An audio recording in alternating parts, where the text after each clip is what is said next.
If my voice starts crackling and I'm not nervous, it's just as we talk about it, the wounds just begin to come out again. Sexual abuse is devastating in every level in our life. However, we cannot remain silent anymore. We have got to start sticking up for our children. We have got to put things in place in our churches so that we can stop these predators. Our churches have become a hunting ground for these people. It hasn't become a house of worship anymore. But before I get into all that, Pastor Jimmy, I just want to thank you for inviting me today and allowing me to speak. I am humbled and honored to be able to share my story with all of you. And I want to thank my pastor, whom I love very dearly, for your leadership and for your friendship, and for being a great example of Christ in my life and in my kids' life. And I want to thank all of you attending this workshop in person and on the internet. Your attendance here today just gives me great strength and hope, because you are now starting to see that there is a problem within the church. My prayer for you as you listen to our stories and as we give you the tools how to identify a pedophile is that you would go out of these walls, go back to your homes, go back to your churches, go back to your communities, well informed, and make the necessary changes to protect the children that are under your care. Before I get into my story, I have to go back a little bit to 2009. In 2009, I am a single parent, by the way. I have 5 beautiful kids. I have 4 girls and 1 boy. In 2009, I was married. I had a job. I had everything at my disposal. But there was another demon in my house, and that was my wife. She was not accused, but she was convicted of felony child abuse. She would beat the kids while I was at work and explain the bruises away when I got home. But finally she got caught and was arrested and went to jail for a while. And so I quickly, went to court, got custody of my children. And during that time of getting divorced and raising 5 kids, and we all know that raising kids is not easy. I mean, even 1, but I got 5. So I became very overwhelmed very quickly. I was cooking and cleaning and taking out the garbage without anybody telling me to.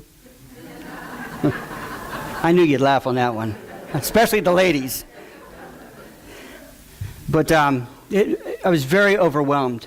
Not that I didn't want to be there for my kids, but I became very isolated. I had no help. My parents weren't helping me. My family wasn't helping me. I was all alone, raising these kids day in and day out. The minutes felt like years, and it was just really hard. And but I have no regrets. I mean, I'm still single today. Any girls out there? Y'all thought you liked that one too.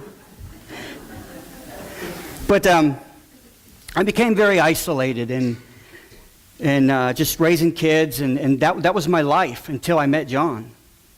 I was invited to go to church, and I'd like to say I went on the first invite, but that wasn't the truth.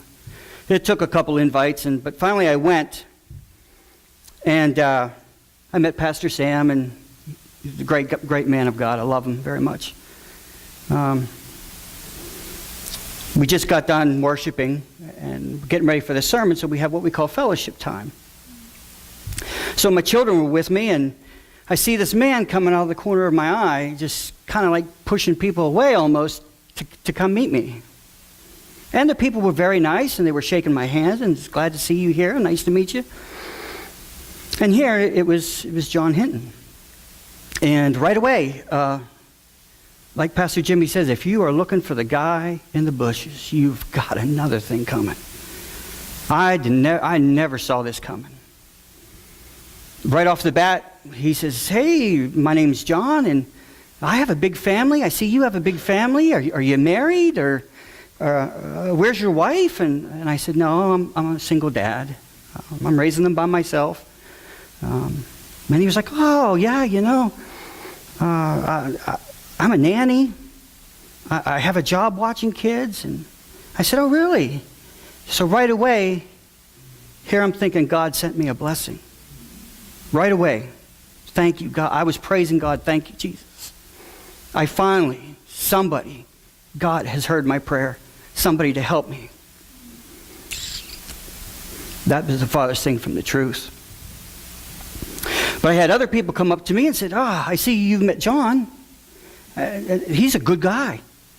We have no problems with this guy. So I had no reason not to trust him. Do you know how sometimes you can go places and you can meet somebody and you automatically kind of get the creep factor? I didn't get this. Of course, we can't rely on that either. But I didn't get that from John. Again, I thought he was a blessing from God. I was desperate. I really was. I was on the borderline between sanity and insanity with dealing with the kids and the soccer mom and the soccer dad and juggling all this stuff and fighting with my ex-wife in court for the children and on and on and on. But you hear a lot of times when you talk about the grooming process. And I get so angry when I hear this word. I do. Because that's exactly what he did. And it's a slow process. It's so slow that you won't even recognize if you're not looking for it. It started just meeting him every Sunday at church. Right before church, we would talk. And my kids would run to him with open arms. And if John wasn't in church, by the time we arrived, my kids would say, where's John? Where's John? John would walk through the door. My kids would run to him. And he'd pick them up and hold them. And so I thought if anybody was hurting my kids would be the first one to tell me. At least that's what I've taught them to do. Wrong again. So after we were just ministering every Sunday before church, we exchanged phone numbers. And he began to call me every time he would get off work. He was a babysitter for two little children. And he would say, hey, brother, how you doing? Is everything going okay? Just calling to see how you're doing. And we would talk, and he knew my situation with my kids and with my wife and with where I was at in life. And I wasn't very happy with my life at all. I didn't have any suicidal thoughts or anything like that. I just did not like my place in life. I was lonely and just dealing with all these kids. And John made up for that loneliness. He was the one who was paying attention to me. He was the one paying attention to my children when nobody else would. Not even my own mother. So after we exchanged the phone numbers and continued talking, I asked him, I said, John, you know how I'm struggling spiritually. Could you be my mentor? Could you help me? Could you help me get closer to God? And the answer was yes right away. There was no, there was no, I'll think about it. It's absolutely. So he started stopping by my house after work. And again, he would pick up my kids and we would talk. And sometimes we would talk till 2 or 3 o'clock in the morning about the Word of God. John was so gifted with the Word that when we would talk about, let's say, the Beatitudes, John was able to put you on the Sea of Galilee in the crowd with Jesus. He was able to visually put you there. He was that gifted. And I wanted more of that. So that happened. And remember, this is over a period of time. This isn't days, this isn't weeks, this is months. I'm not good on dates, but it's probably a little over a year maybe. So one night, one of my kids got sick, and John happened to call me that night, and he asked me how everything was going, and I said, one of my kids are sick, and I don't have any medicine. He said, well, I'll be right over. So he came over, and he said, I'll watch the kids, you go get your kids' medicine. He said, I know you're cooped up, and I had a Harley at the time, and I didn't get to ride it much. And he said, go take your Harley, go out to Walmart, go get your kids' medicine, get some time to yourself, watch the kids, everything will be fine, and then just come on back. So, like I said, there was nothing wrong with this guy, nothing. Again, people in church were telling me that he was trustworthy, he was a nice guy, he's a pastor, he's a Christian. If you can't trust a Christian, who can you trust? You know, that was my mindset. I did not think that I just invited the devil into my home. So I got on my Harley and I went to the store and got some medicine and came back. And again, he stayed there till 2 or 3 o'clock in the morning, and we just talked about God and just talked about this. And then he began to say, you know, I don't have any food in my house. I don't have any gas in my car. So I can't stop over, that often because I don't have any money. Well, either did I. I'm a single father of 5 kids. I really got to watch what. But I gave that man hundreds of dollars. Hundreds of dollars. Because I thought, well, this guy is helping me out when nobody else was helping me. And he's watching my children for me. I'm obligated to bless him. And I did. I gave him money.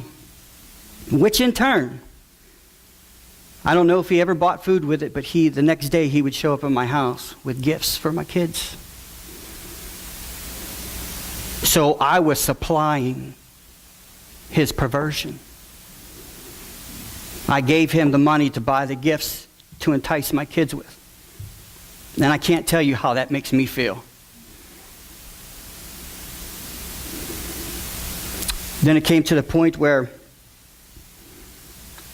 John said, when I asked him to be my mentor, and he said, I'm going to tell you what, Dave. He says, every Saturday, the church has Bible study. And I want you to go to the Bible study. It was early in the morning. I want you to go there, and I want you to build friendships up with these guys, and I'm going to watch your kids for you. I thought, absolutely great. Far out. I get some interaction with men. So I did that. And it was funny how you mentioned about the rape kit. Because when I got home, while I was in Bible study, Lord, we all know what he was doing to my children. While I was trying to get closer to God and making relationships, he was raping my kids. When I got home, one of those rape kits were on my table, my coffee table. And it had all the different oils, and I said, what is this? Now, I'm an essential oils guy.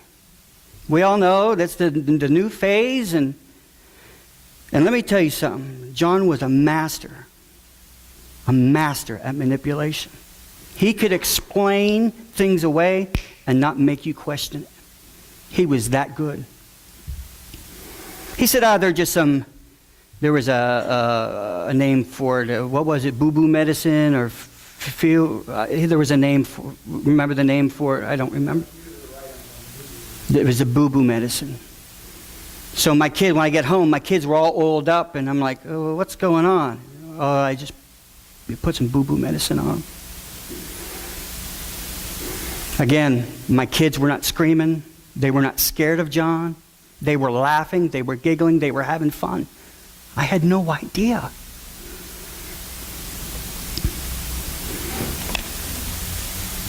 So then the kids got out of school. So here we go. We escalated again. This is where he really, really tests the waters. He says, brother, I know you're stressed and I know you're tired and I know you haven't had a break in a long time. He says, how would you feel if I took your kids swimming? I said, well, that would be great. Well, I don't have a problem with it. He says, but I'm just going to take the girls. I can't handle your son. And for a minute I thought, okay, well, my son is a little difficult to handle. But I never put two and two together. He just explained it away because my son has some special needs. He said he'd be too active for me. And I need to be settled down and just be able to play with the girls, and he would just be off running everywhere, in which, in reality, he would. So he wasn't lying.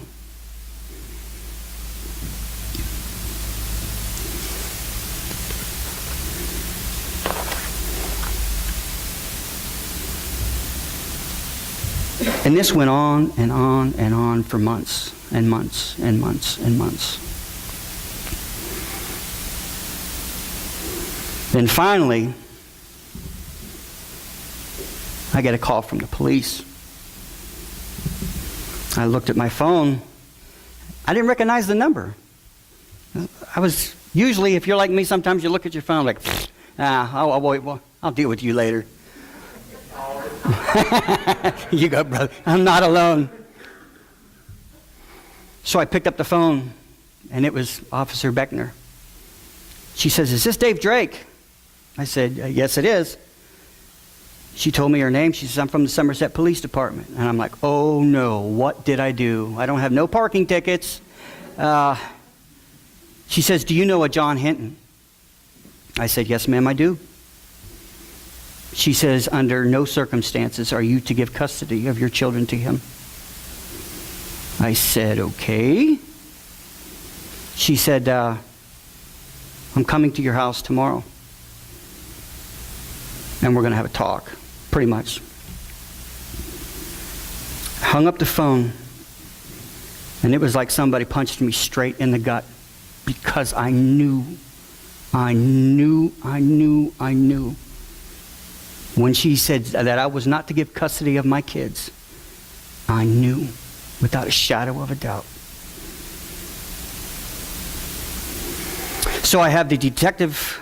Well, that night was the first sleepless night of many nights. I was actually, I don't know how many of you people have watched The Apostle with Robert Duvall. Nobody? Praise God, brother. He's up in the bedroom and he's yelling at God. Why, Lord, why? Why are you allowing this to happen? That's what I did all night. I was yelling at God. Why, God, why? Your word says that you're supposed to protect my children. Why? Why? All I got was silence. So the police and children and youth came out to my house and we sat at the table. And I'll never forget this. She is straight up, matter of fact, there is no pull punches with this woman.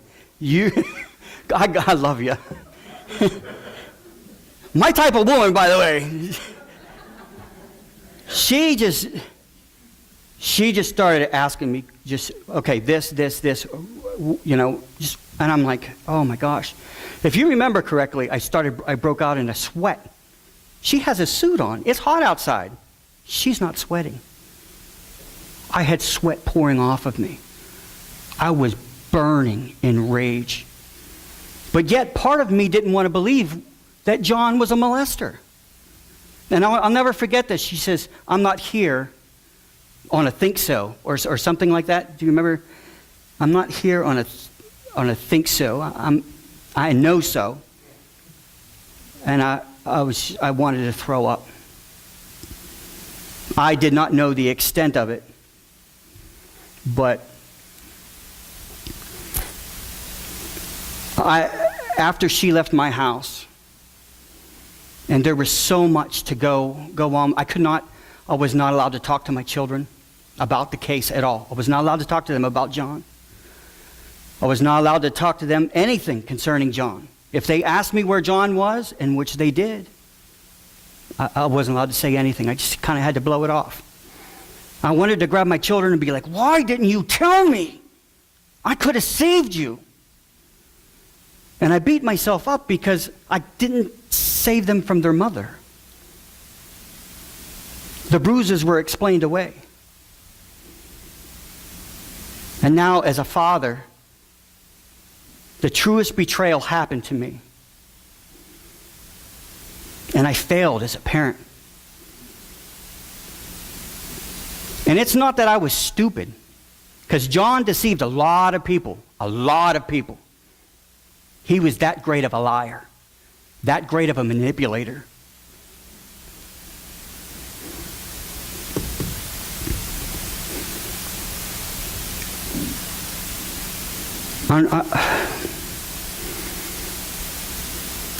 So now I have to go through this. I tried to talk to my pastor, and I know my pastor, he sees me pulling away. I know we've talked about it, and I was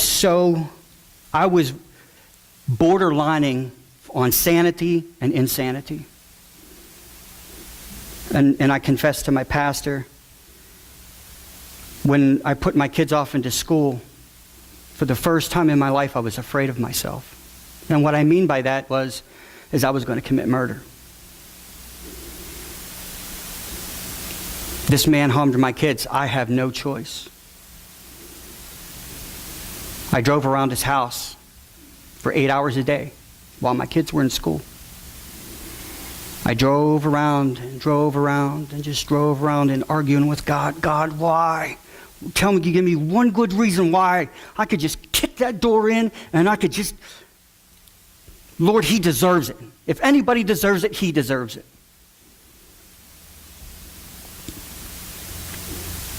Still nothing quiet. And it is only by grace that I stand here before you today. And I'm here to tell you that it is by grace that John is where he's at. Because as parent to parent, what would you do?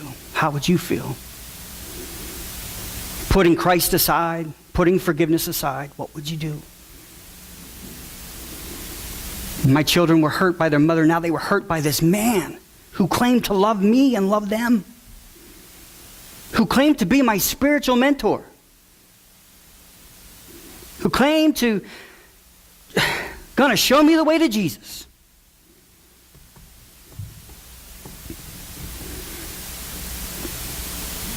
The word groom, well, let me back up a little bit. But the interviews with the state police. I had to take my kids to the state police, and Officer Beckner was there. And am I allowed to talk about this? Yeah, because of different kinds of assigned, they changed systems of what they call forensic interviews.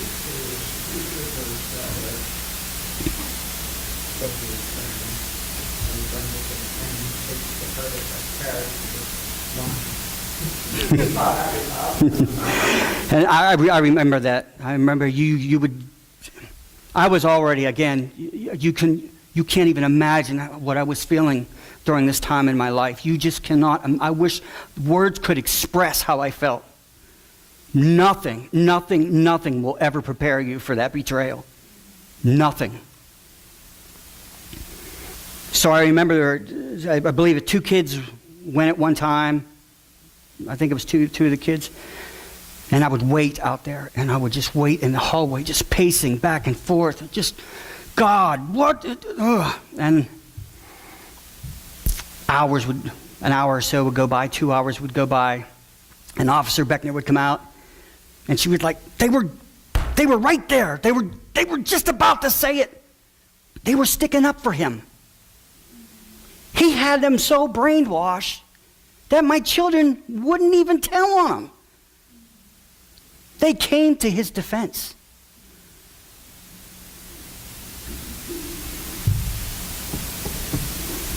The word grooming means to befriend and establish an emotional connection.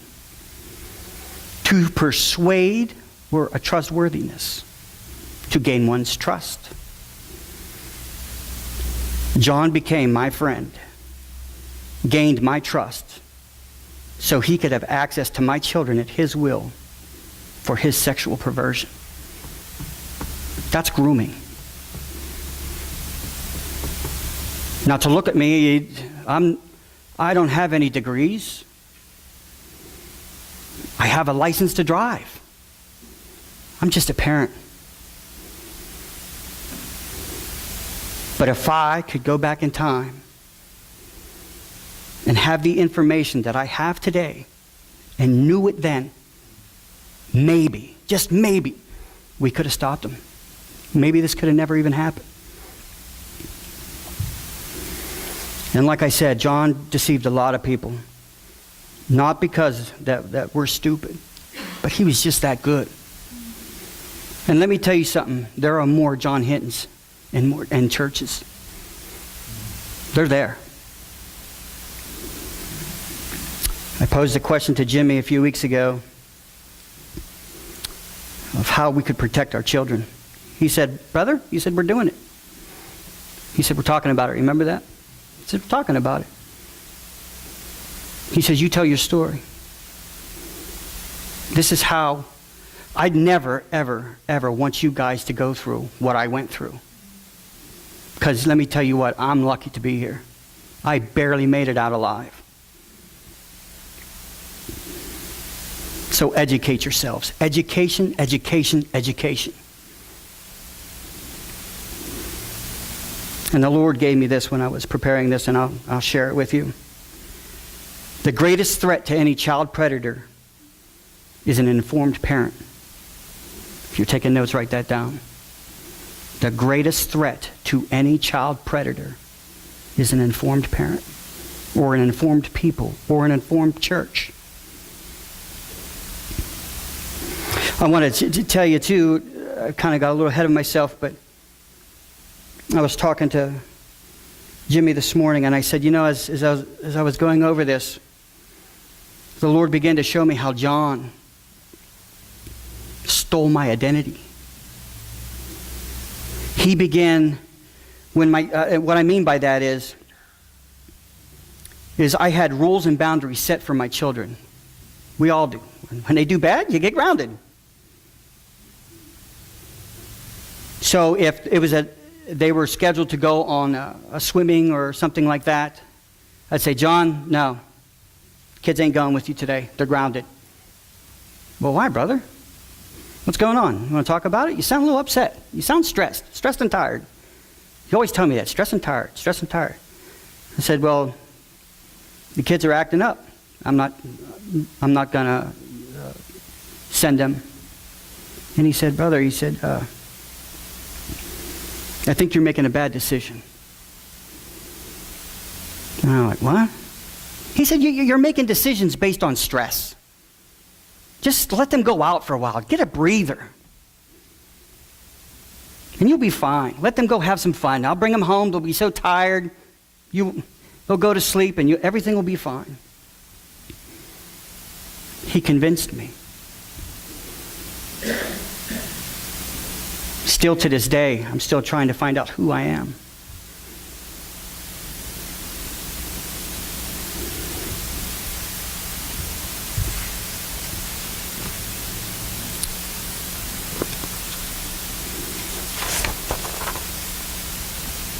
I wish I could stand up here for months telling you my story.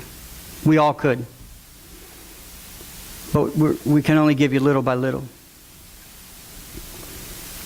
But in closing, I just ask that you just pray for Pastor Jimmy and his family. For them to have the courage. When they knew that something was going on, they went to the police and told. Maybe you know somebody. Maybe you need to have the courage to speak up. Maybe you know somebody who's being abused. And I ask that you pray for your local law enforcement. I pray for you every night. I know you're so humbled. It's only my job, but you just don't know what you mean to me. You became the voice of my children. You became their voice for me. And I can't tell you how much I appreciate that. They see a side of humanity that we'll never see. They see, I don't even want to even know what they see. But today I ask that you pray for all sexual abuse survivors, because they are the true heroes. And I thank you for allowing me to speak today. I don't even, did I go over my allotted time? See, and I didn't think I'd have that much. It's amazing what God can do, and I hope you guys learn from my story. But if you go away with anything, education, inform yourself. You need information. When you leave here today, we're lucky, we got the internet. You need to learn how these people work and what they do and how they groom. Because if they can fool me, they can fool you. There's no difference between us. So I just want to thank you for listening. Thank you for being able to share my story with you today.